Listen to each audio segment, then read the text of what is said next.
আসসালামু আলাইকুম। আমি শারমিন হীরা, মম হিরাস কিচেনে আপনাদের আরও একবার স্বাগত জানাই। আলু দিয়ে গরুর মাংস রান্না করার ক্ষেত্রে অনেকেই সুন্দর রং আনতে পারেন না, আবার কারো কারো ক্ষেত্রে আলু গলে গিয়ে ঝোলটা খুব বেশি ঘন হয়ে যায়, তখন খেতে ভালো লাগে না। এ ধরনের সমস্যা যদি কারো থেকে থাকে, আশা করছি আমার আজকের ভিডিওটা তাদের জন্য খুব কাজে আসবে। এখানে 1 কেজি গরুর মাংস নিয়েছি, যা আগে থেকে কেটে ধুয়ে পরিষ্কার করে নিয়েছিলাম। আর এখানে যেমন ফ্রেশ মাংস আছে, ঠিক তেমনি কিছুটা হাড় আছে আর একেবারে সামান্য একটু চর্বি আছে। সব কিছু মিলিয়ে রান্না করলে মাংস খেতে বেশি মজা হয়। গরম মশলার পরিমাণটা একটু দেখিয়ে দেই। এখানে বড় সাইজের 2টা তেজপাতা নিয়েছি, সাথে নিয়েছি মাঝারি সাইজের 3 টুকরো দারুচিনি, 10টা ছোট এলাচ, এলাচ যদি একটু বড় হয় 2-1টা কম দিলেও হবে, 4টা লবঙ্গ আর 10 থেকে 12টা গোলমরিচ। গোটা গরম মশলাগুলো এখন মাংসের সাথে মিশিয়ে নিচ্ছি। 2টা তেজপাতা যে ছিল ওইটা ছিঁড়ে টুকরো করে দিয়ে নিলাম। এর মধ্যে দিচ্ছি 1.5 টেবিল চামচ আদা বাটা, 1.5 টেবিল চামচ রসুন বাটা,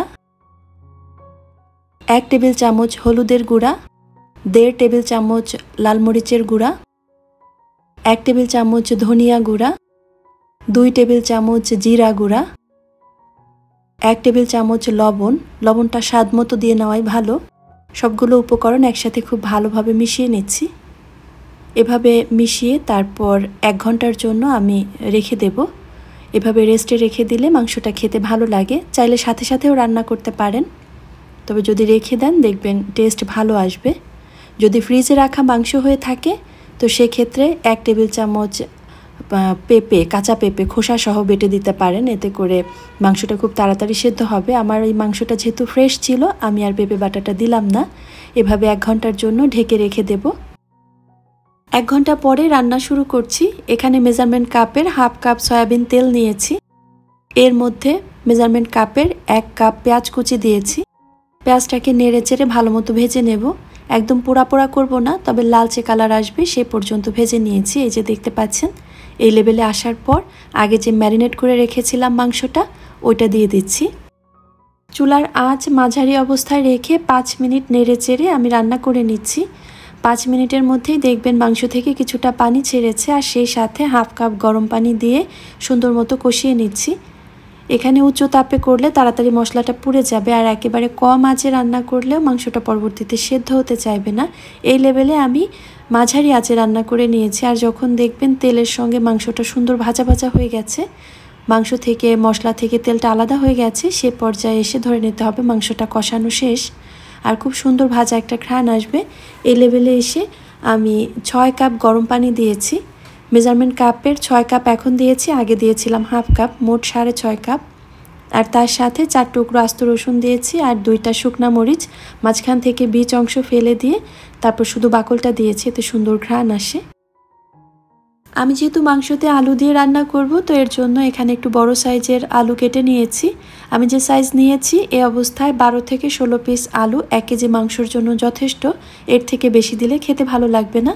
তো আলুগুলো কেটে আমি 10 মিনিটের জন্য পানিতে ভিজিয়ে রেখেছি, আর তারপর পানি ঝরিয়ে ভেজে নেব। এজন্য 1 টেবিল চামচ সয়াবিন তেল দিয়েছি, তার মধ্যে 1/2 চা চামচ হলুদের গুঁড়া, 1/2 চা চামচ লবণ দিয়ে 2 থেকে 3 সেকেন্ড তেলের মধ্যে হলুদটা একটু ভেজে নিয়েছি, এতে করে সুন্দর একটা কালার আসে। তার মধ্যে শুকনো আলুগুলো দিয়ে কম আঁচে নেড়ে চেড়ে ভেজে নিচ্ছি। আঁচ কিন্তু একেবারে কমিয়ে দেওয়া যাবে না, তাহলে আলু থেকে পানি ছেড়ে দেবে।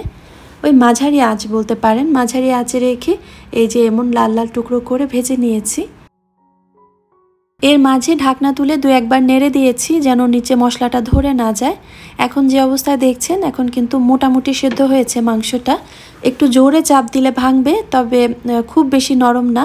এই লেভেলে মাংস সেদ্ধ হওয়ার পরে যে আলুগুলো ভেজে রেখেছিলাম ওগুলো দিয়ে দিতে হবে।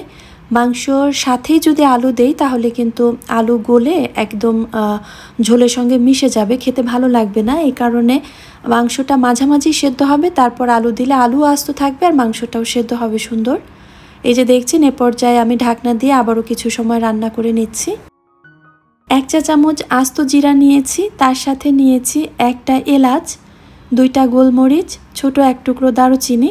এই সব উপকরণ একসাথে শুকনো কড়াইয়ে হালকা করে টেলে নিয়ে ভাজা ভাজা করে তারপর মিহি পাউডার করে নিয়েছি।